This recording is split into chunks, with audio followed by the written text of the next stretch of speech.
What is up, everybody? How you doing today? My name is Chad. On this channel we like to make stuff, and I thought I'd jump in here real quick to do a nice little update of what's going on out here at Shady Acres. First of all, thanks to all the brand new subscribers that came in over the past month to 45 days. There's a lot of you, and thanks, and all the views really helped me to push me over to qualify for the YouTube Partner Program. That's right, I am monetized now. Doesn't mean that I can now depend on YouTube to cover all my bills. Just to give you an idea, some days I make about 15 cents. Other days I make $1.79, like yesterday when I uploaded a new video. But you know, the YouTube Partner Program is not there to make you rich, especially at this level. So I wanted to come in here on this last day of November 2023 and give you all an update of what's going on out here at Shady Acres. I haven't been able to get out here much this past month because, well, I'm pretty busy. I make a lot of custom Christmas ornaments in bulk over Alright folks, so here I am from the editing software. I just have to break in here real quick because there's a lot of parts that get really staticky in the upcoming clips, so I'm just going to go ahead and mute those and put subtitles over the parts that you're not hearing. And I just want to apologize, and don't click off the video because it's not that bad. There are not too many parts that I have to dub over. So here it is. I'm just going to show you a little quick sample of what I'm talking about, and then you won't hear it anymore over this season, right? So all these Christmas parties are coming up, so people need, you know, 60, 100, 200, 300 ornaments that I make and batch out with my laser, and it's a pretty good side business for this quarter. So it takes a lot of my time, and I don't really get to come out here that much. But here I am today.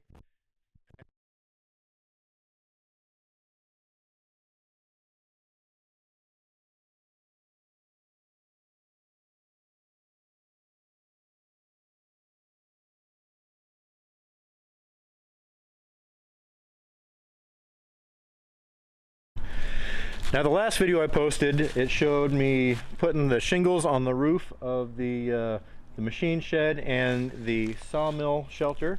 Here it is currently as it stands. That last video was filmed in March of this year. That was like 8 months ago. It's taken me a while to get all my footage compiled and put out in a nice, succinct manner. So I could go quicker, but you know, I kind of dread the editing process. It's a love-hate relationship, really. You know, I hate spending all the time because one 15-minute video takes me about 6 hours to get done. But you know, I like the process, the creative process, and I definitely love the end result and being able to share it with you guys. So here we are on the tractor shed. You can see there's a little wall up here above the entrance.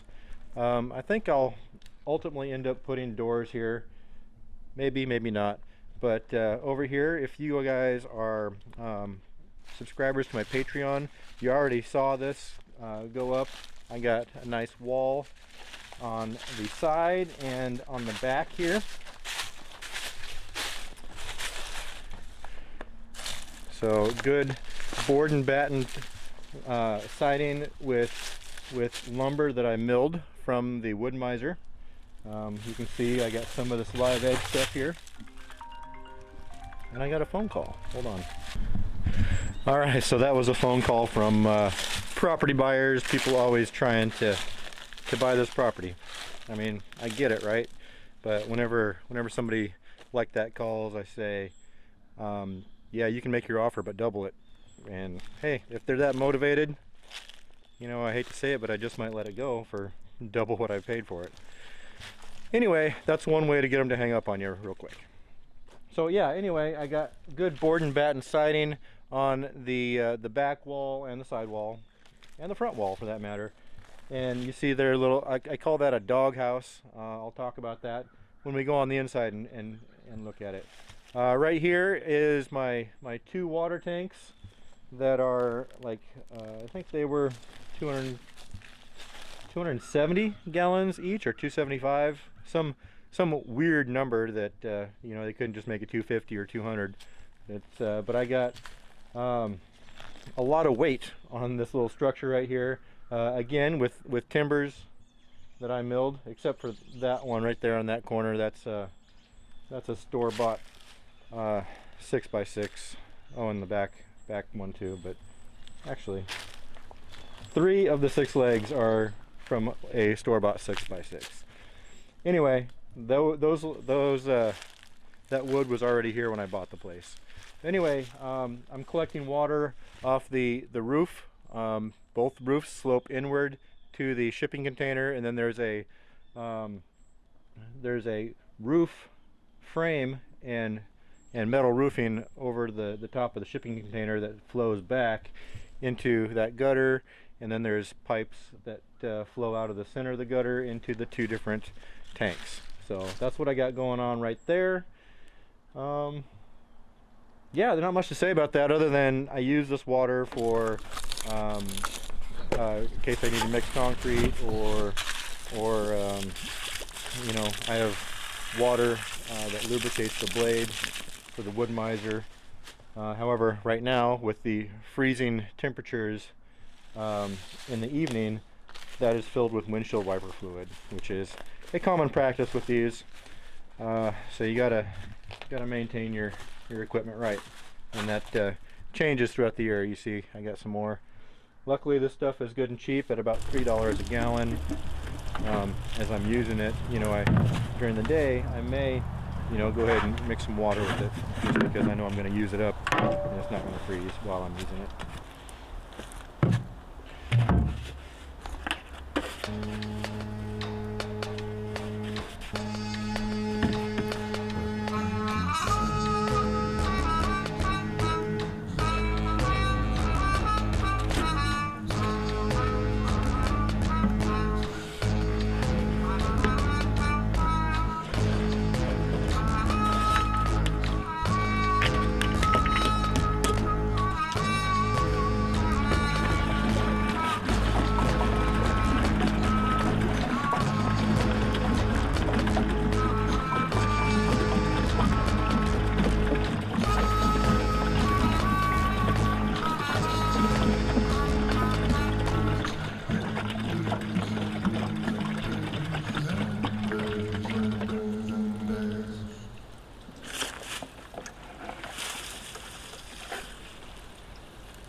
So here we are, back to the front. Inside, the machinery is nice and comfortable inside, and got the JCB. JCB's been running pretty good. Haven't had any problems with that. Looks good. The tire looks good. That's the one that JB Brown put the hole in when he was tearing down the porch, and you know, it's been holding there. I put a plug in it.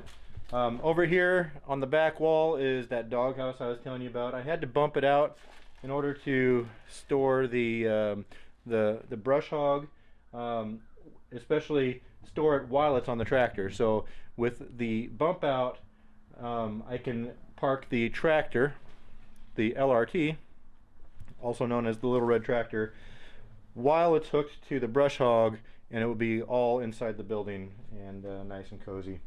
I made a new purchase recently for a tiller. So this here is a fairly used tiller that I managed to pick up at probably about half of what it's worth. Typically you can find these for like $2,500 to $3,000, and I talk about money freely just because I know that people are interested, and if you're not interested, just ignore it. And you know, it's not flexing or anything, but I am flexing on the fact that I got a deal. I got $1,300 for this thing, so I haven't hooked it up yet and tested it out. But yeah, I'm excited to do that.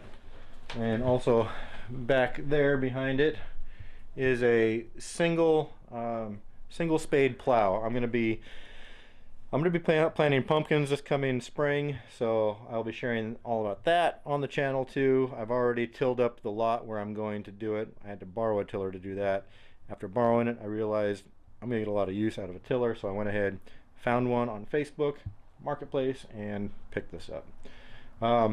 The inside wall is a good place to store some spare saw blades. These are new blades, even though they're rusty. They're still new. They're still going to work the same. And over here, I've got a few saw blades that need to go to resharpening. And yeah, this is the machine shed, ready for winter. All right, then over here on the sawmill side, I'm actually going to go ahead and fire this up a little later and start milling some logs and see what we get out of those. So if you want to see that, then stick around to the end of the video when we close out with that. Let's talk about what we got going on over here. So again, we've got the Woodmizer. I would like to build a floor underneath this thing, so we just have a nice level surface to work on, and a place that's easy to keep clean. As you can see over here, we collect a lot of sawdust. I'm going to have to be regularly cleaning that up and establishing a compost pile for that kind of stuff. Evidently, sawdust is not good for soil until it decomposes over a couple years. So I'm going to have to see what I want to do about that, if it's worth my time or not. But anyway, that's what's got to happen. Right here you got my pile of logs that are waiting for the mill, and if you look down here, you see a steel frame, some I-beams. These are from the frame of the first mobile home that we demolished. I saved the frames for a number of different things. So right now I got my logs up off the ground, which should delay the rotting process. Hopefully these logs don't sit long enough to endure the rot. So I gotta always be out here, producing lumber and timbers for whatever I need. And so here what we got is like that one right there, that little baby one, and probably the one next to it. Those will be fence posts, and I may not even put those through the mill. I've got need for some fencing here coming up, and we'll go over that here in a minute. These bigger ones are going to make good timbers for the timber frame plan that I've got. There's going to be a huge to-do on this channel because I bought this property to build a professional wood shop where I can go every day and just produce goods for people, whether that's I don't know, furniture or commemorative plaques like I do now. Just I need a place to go every day and conduct business. So I'm going to do that with a timber frame workshop, and it's going to go right over there. So on that note, in the last video I talked about where the new wood shop's going to go, and I had my mom out here again. This was in March, and we were going to put it back here, back where you probably remember there used to be a pink trailer here. It's just the frame right now. That's going to be the very next video that I post on this channel, the destruction and demolition of that. But let's walk back here and see where we were going to put the timber frame structure.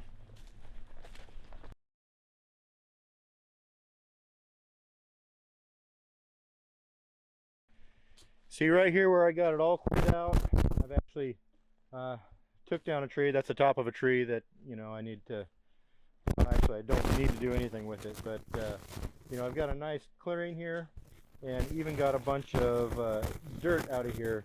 And this dirt actually went to the to level off the machine shed side where the tractors are parked. But this would have been a really good spot to put a building. nice and secluded, trees back here out of the wind.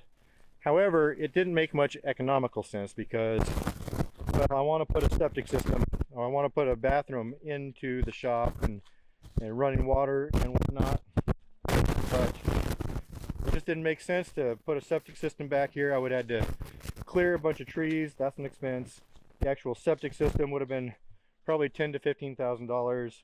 There is a septic system that exists on this property that runs off the old 1944 home, but the other option would have been to pipe waste and pump waste down to that septic system, which is 300 feet away, and you know, it just economically, financially, it didn't make any sense to do that. So I went ahead and changed the plan to put the structure over here by the old 1944 home. So we're going to go check that out.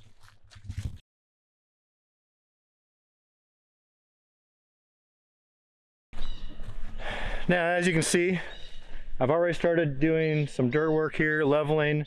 This is where I plan to put the timber frame workshop right now. So it's going to have a 36-foot front and a 30-foot depth. We're going to put it right here.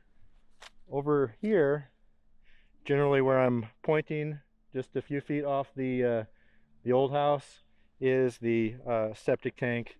And then the drain field goes back here into these trees. I need to go ahead and clear cut pretty much all these trees, just because the people that I had inspect the septic system said it's a good idea to go ahead and get rid of all these trees, because these are called sweet gum trees, and apparently they are very moisture, they're moisture hogs, I think that's the way he said it, and their roots can really get into the drain field and mess things up. And he advised me just go ahead and clear cut all those and get rid of them, just to save my drain field.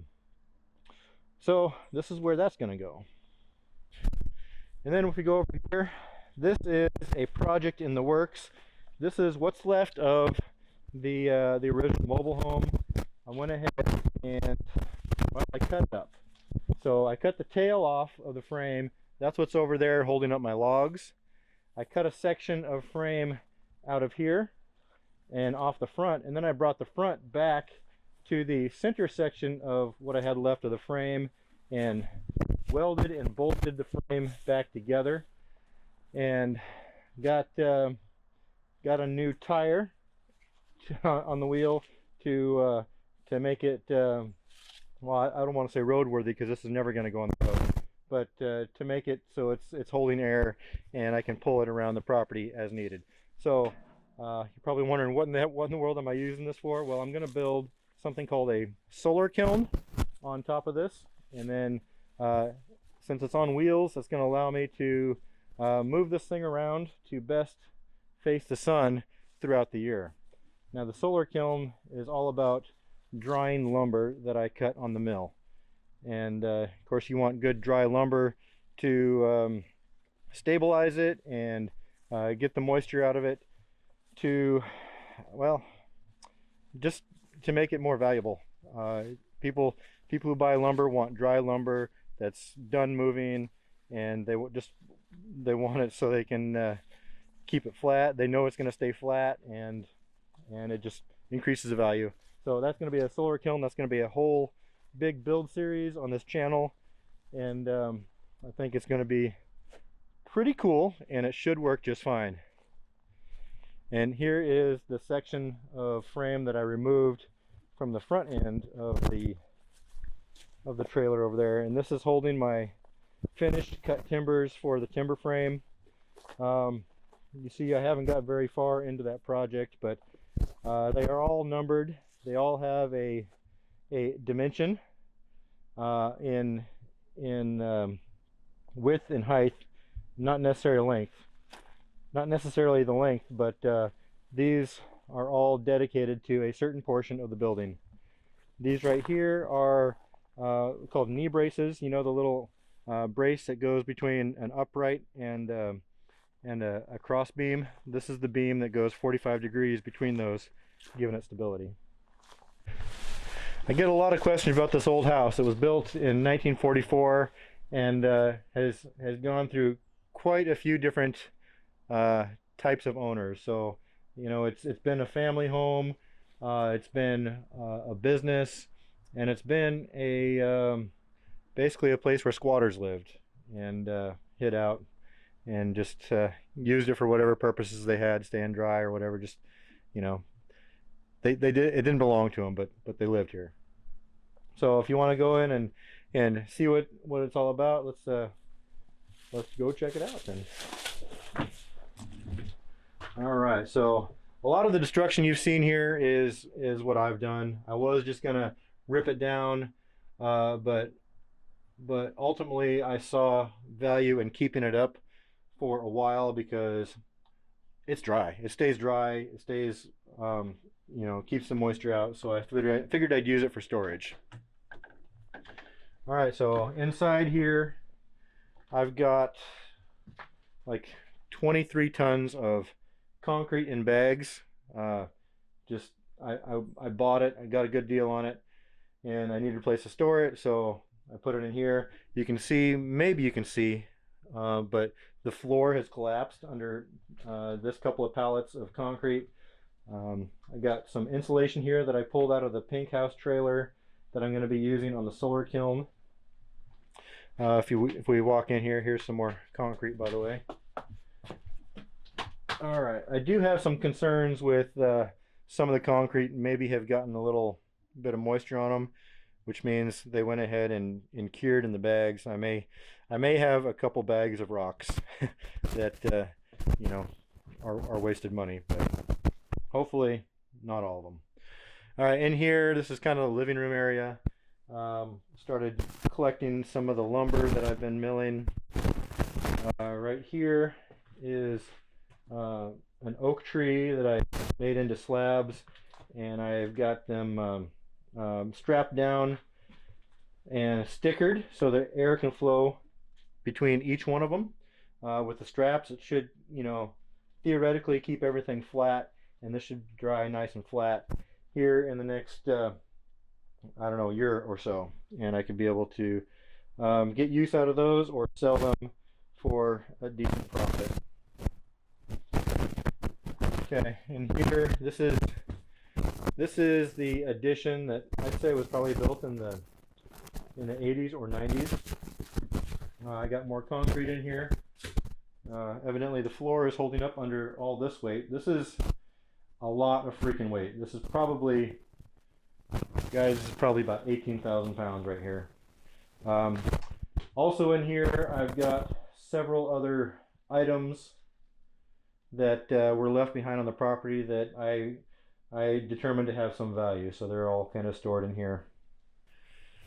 Okay, this right here is the entrance to the property, and right here is the future pumpkin patch. Now this is something I already tilled up. I'd say it's about 1.5 acres to 2 acres. I really don't have an eye for that kind of area, what an acre looks like, but I'd say that's between 1 to 2 acres. And I already tilled it up, and this is where we're going to have a pumpkin patch.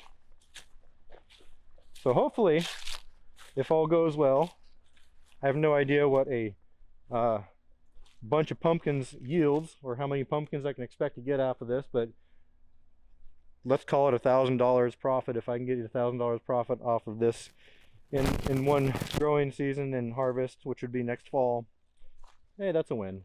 It didn't quite pay for my tiller yet, but you know, that's what the next year's for. So my biggest concern with this right now is the deer. There are deer walking through this forest all day, all night, and pretty much anytime I look up here, I can see a deer crossing over here, even if I'm running my loud machine. So I want to be able to fence this off from deer, which means a very high fence. So let me show you what I've started doing here. I started collecting wooden pallets and lining them up here. Ultimately, I'm going to put a nice straight fence with the bottom lined with shipping pallet, or not the shipping pallet, but it's pallets. and then put another 6 foot of wire fencing above that, and hopefully that's enough to keep the deer out. I may or may not have that done by the next year's growing season. I'm trying to do this as cheap as possible because, well, I don't want to spend a lot of money on this little side project, but I want to go ahead and use pallets in the forested part and make the fence look a little nicer in the exposed area, which is going to go up right against the driveway there and across the top. And then, you know, this is where I'm going to plant my pumpkins. I've never had a garden or anything, so as is my character, I always go big on the first try. So hopefully you'll stick around for that and enjoy the process, and hopefully learn something from that, from what I'm doing. But yeah, here is my pumpkin patch. So I think we'll look at getting those in the ground in March, I believe, is the time when you start planting your pumpkins. And there you have it, the latest from Shady Acres for the month of November. Again, thank you all for subscribing and watching everything and getting me monetized. Hopefully that should start you know, actually paying some bills. That'd be pretty cool. So YouTube does not pay until you reach $100 in your account. So I was thinking, if you guys are interested, I'd get that first paycheck and then we'd go shopping, see what I buy for this property, and see how I can make use of that money from YouTube, and hopefully even make it grow. Who knows? I don't know what I'm going to buy yet, but I'd like to bring you guys along for that. And for those of you who aren't subscribed, go ahead and hit subscribe, because I get a lot of views on a lot of different videos, and it shows me in the analytics that most of the people who watch are not subscribed.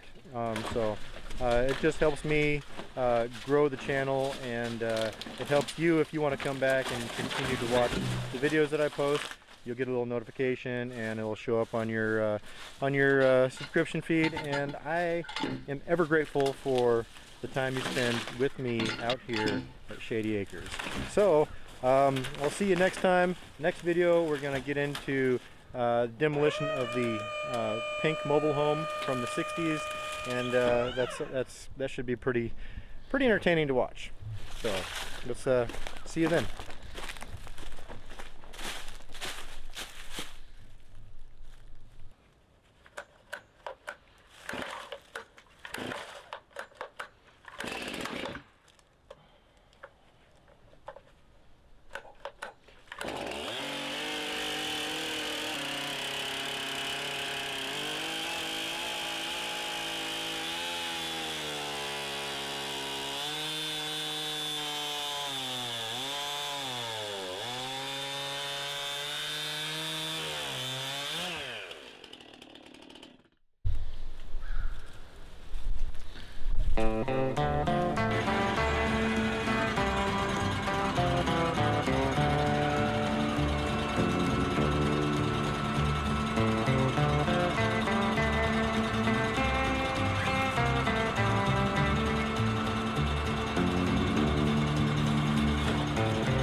nothing to say or do when you're traveling alone.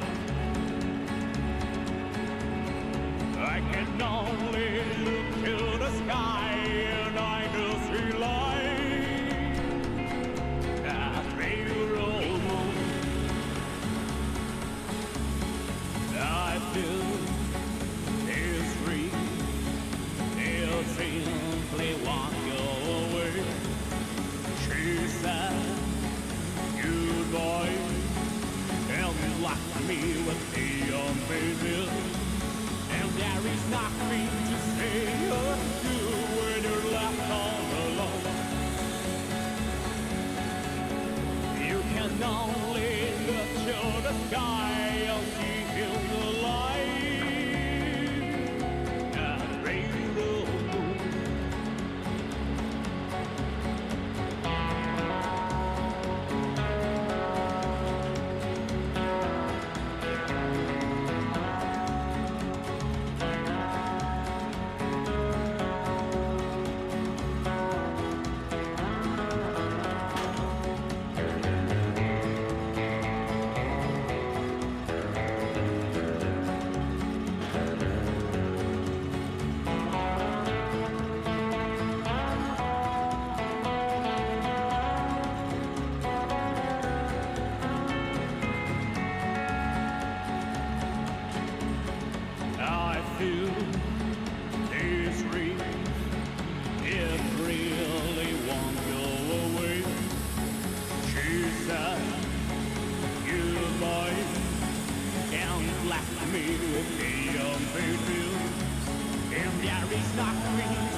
Alright folks, that's one of our primary posts for our timber frame structure that we're going to be putting up in the coming year. And it is part number 54, and it is 16 foot 9.5 inches long. We're actually quite a bit longer than that by maybe 8 or 10 inches, just because we're going to trim these up when we get to it. But it is 7.5 inches wide by 9.5 inches tall, or whatever. So it's 7.5 by 9.5, and then it's over 16 foot 9.5 inches long. So we can get our one of our primary corner posts done. This one right here.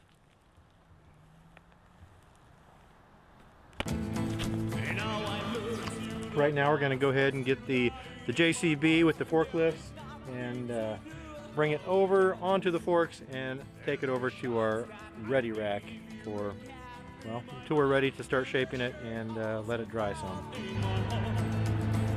And I know you won't regret what you've done and make fun of the love that I had. If I never proceed and do what I do, I would keep on just taking the lead.